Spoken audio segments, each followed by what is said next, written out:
we are looking at the book of Habakkuk and the problem of evil.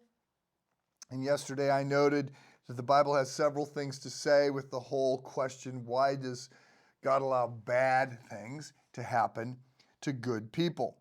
And it's not atypical in the Bible and with Jesus to find that Jesus just throws you ask Jesus a question and he throws the question back at you, or he answers the question that you're really asking. But the Bible God has a habit of saying, why am I allowing bad things to happen to good people? Why are you allowing bad things to happen to good people? Why aren't you doing something about poverty and abuse? When are you going to demonstrate the radical hospitality that I have called on you to demonstrate? When are you going to love your enemy? When are you going to care for widows and orphans? I've given you everything you need to make a difference on this point, and I've given you the example of Jesus. Of course, any discussion on suffering has to come to the book of Job, which is the classic sort of biblical explanation or discourses on the problem of suffering. Now, you may think you know the book of Job, and you might know a little bit of the setup. So it opens with this dialogue going on between God and Satan, in which God says to Satan, "Have you considered my man Job? He's such a good guy. He's so faithful." And Satan says, "Job, he's a punk. He's only serving you because you're lining his pockets. If you let me at him, he'd curse you quickly." And God, they end up making a bet. And God says, "No, he won't. You can do anything you want to him except take his life." And so then the next thing we see is that Satan takes everything from Job, his family, his wealth, his health.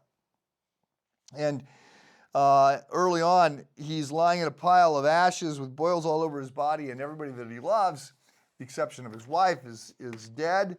And she is encouraging him to curse God and die.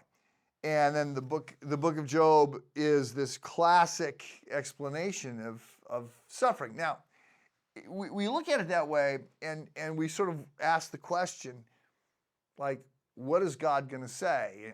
How does the book of Job resolve this question?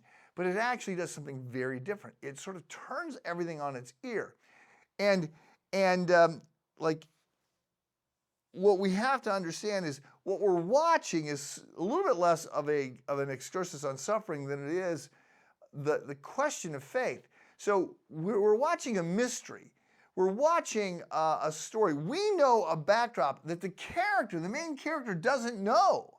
And so the question that we're watching the movie, we're reading the book, we're reading Job, the question we're wondering, how is this going to get resolved, is what is Job going to do?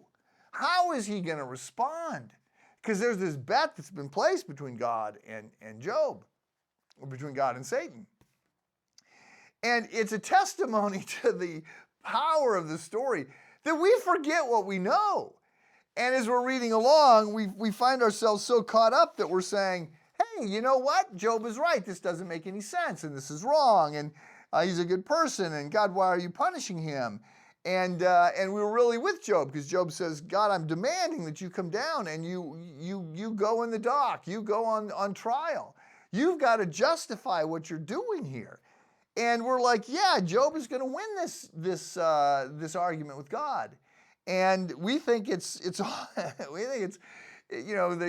it's all about putting God on trial for the injustice. The book is actually asking the question, how is Job going to respond to difficulties and to suffering? And that is very much the same kind of question that we are seeing raised in the book of Habakkuk. How does God explain all that's going on? Have a good day.